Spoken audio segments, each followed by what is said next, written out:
Hey guys, Dave from Nerdarchy. For nerds, by nerds, hang out with these nerds. Nathan Nerdarch. Nerdarchy Ted. And today we're going to get wild and savage with Nerdarchy's favorite monstrous humanoids.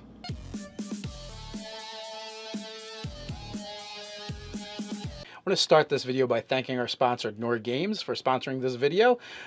Down in the description below, you can find a link to Nord Games, as well as the details and coupon code that you can use over at Nord Games for picking up supplements for whether you're looking for NPCs, monster books. They got them over at Nord Games. Go check them out. So today we will kind of inspired a little bit by the Ultimate Beastery Revenge of the Horde from Nord Games is monstrous humanoids. Absolutely. There's a ton of them in that book. Now we're going to go over some of our favorite monstrous humanoids. Right. So there are many to choose from when you get into monstrous humanoids, and sometimes it's pretty hard to pick a favorite. So you've got your orcs, you've got your many variations of goblinoids, you've got your ogres, you've got your trolls, you've got your minotaurs. So I feel like you've covered them all except for maybe gnolls and lizardfolk. Okay. So which ones do you guys gravitate towards, or do you really get enjoyment on running with? I really dig the ogres and the trolls, and I just realized that they both are kind of based around being evil by eating anything they feel like eating, which makes me curious why I picked them. But I think it's really cool to have a creature that doesn't really have like kind of political motives or anything like that. They're just monstrous. They're like, the evil, scary boogeymen kind of feel to them. For the ogres, it's like they're as smart as like a smart dog. And I don't think they got a bottom on their intelligence. So they're just really nasty, ugly, giant humanoid creatures that will come into a village, beat everybody up, eat some people, and then take the rest back and eat them later. And they're both kind of like giantkin as well. Yes. Like, they don't fall into giants in the way, the other ones do, where they fall in the ordering. They don't have a place like the other giants, but they still are kind of like giantkin, lesser giants. They speak giant. Yeah, the trolls speak giant, yes. As do the ogres as well, I believe. So they're oftentimes used as like minions of evil giants. So they fit together nicely like that, or you can find them bossing around orcs and goblins. So just as the ogres are going to, as you said, boss around the smaller races, the giants can boss around ogres. So like you've got this progressional factor when you've got giants of the ogre can be your early big boss. And then you still can use them in later levels, as these are like the pushover minions. Like pretty much bullying. This is how you get bullying, right? It all started with giants bullying ogres bullying orcs, and orcs bullying goblins, and goblins, poor goblins, they have no one to bully. It's like, where can I find a kobold? Or a street cat? Yeah. So, I think, my favorites have always been, I really dig gnolls, because they're so savage and fierce, and there's different ways of playing them. You can play them like scavengers, like jackals or hyenas, or they can be even more ferocious than that.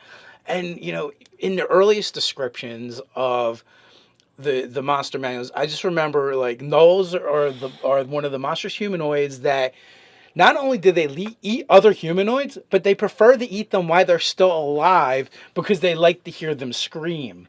Well, of the monstrous humanoids that I listed, they're actually one of the ones that's more monstrous. Like the other ones, it's like, okay, well, you twist a human this way or that, and they still kind of have human features, whereas those are literally humanoid animals.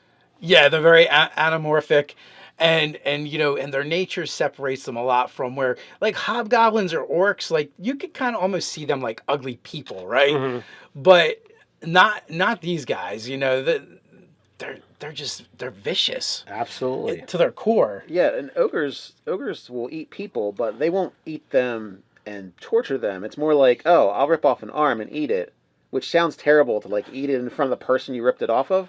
but they're just thinking like, well, you'll stay fresher that way, and I'll eat some of you later. They don't think, yes, I like tormenting people. Like, they all seem like on a different level. Yeah, like they're taking a bite and then looking for the reaction. Like, oh yeah, that was a good one. That was a tender spot. And then and then if we're picking a duo, like my other favorite has always been Minotaurs.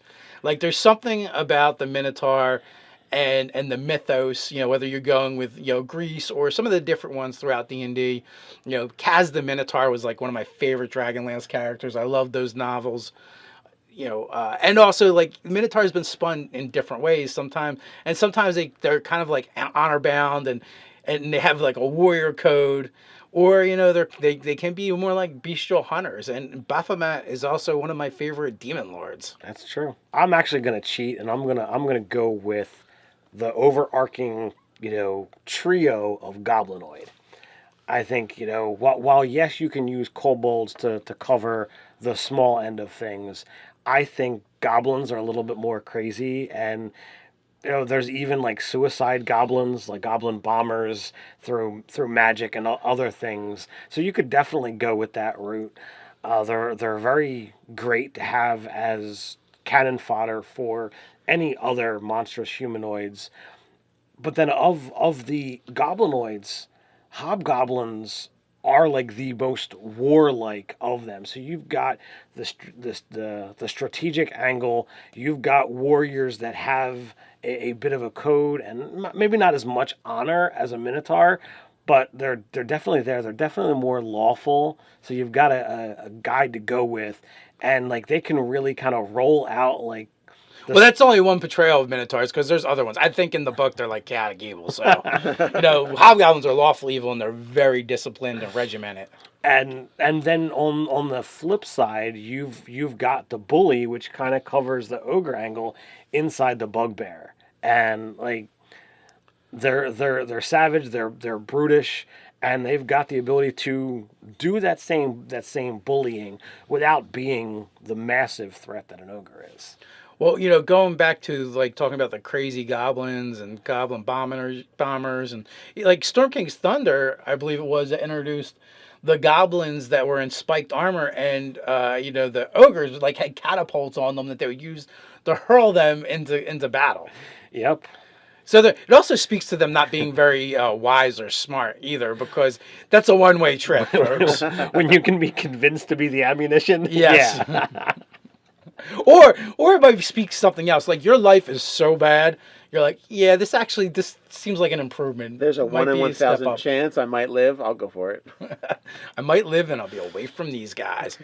And the thing about bugbears too is the fact that they're the strongest of the goblinoids, but they're also the sneakiest, which is kind of crazy. Like, they have mad stealth skills, and they've always had through all the editions. Yep. So it's like they kind of remind me of like a gorilla version of the goblins. Like, gorilla is in the animal, not the freedom fighter. And it's just that they're able to sneak through the forest or wherever, and they're the ones that are most likely to ambush you of all the goblinoids. The goblins will do it too, and so will the hobgoblins. But how they all go about it is much different. Where the bugbear is just sneaky, the goblins do it out of necessity, and the hobgoblins would do it as a strategic or tactical advantage. So it's interesting how they all approach these different avenues.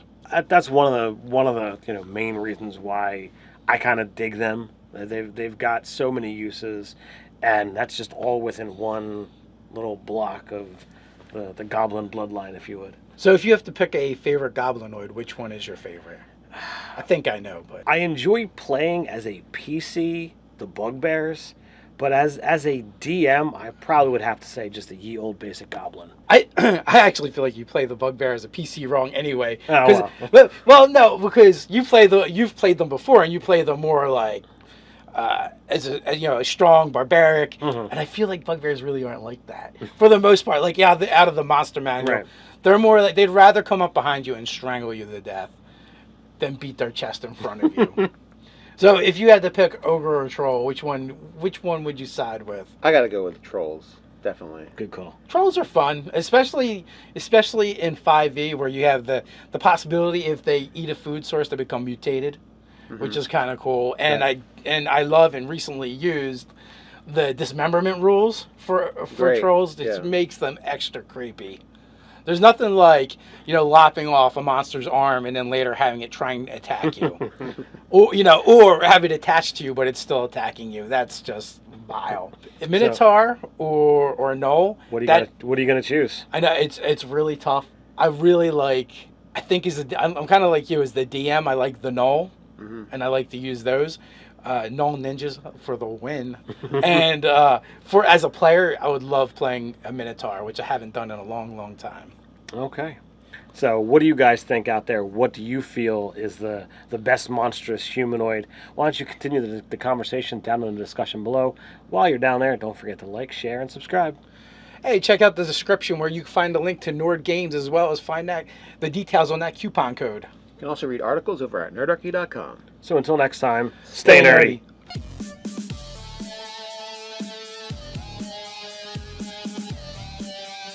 Hey guys, Dave from Nerdarchy. For nerds by nerds, hang out with these nerds. Nate the Nerdarch. Nerdarchy Ted. And today we're going to get wild and savage with Nerdarchy's favorite monstrous humanoids.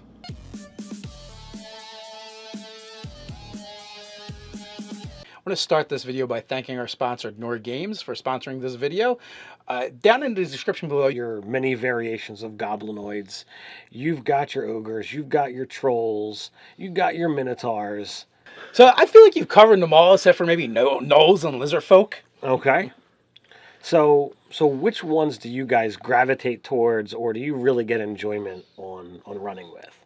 I really dig the ogres and Games is, monstrous humanoids. Absolutely. There's a ton of them in that book. Now we're going to go over some of our favorite monstrous humanoids. Right.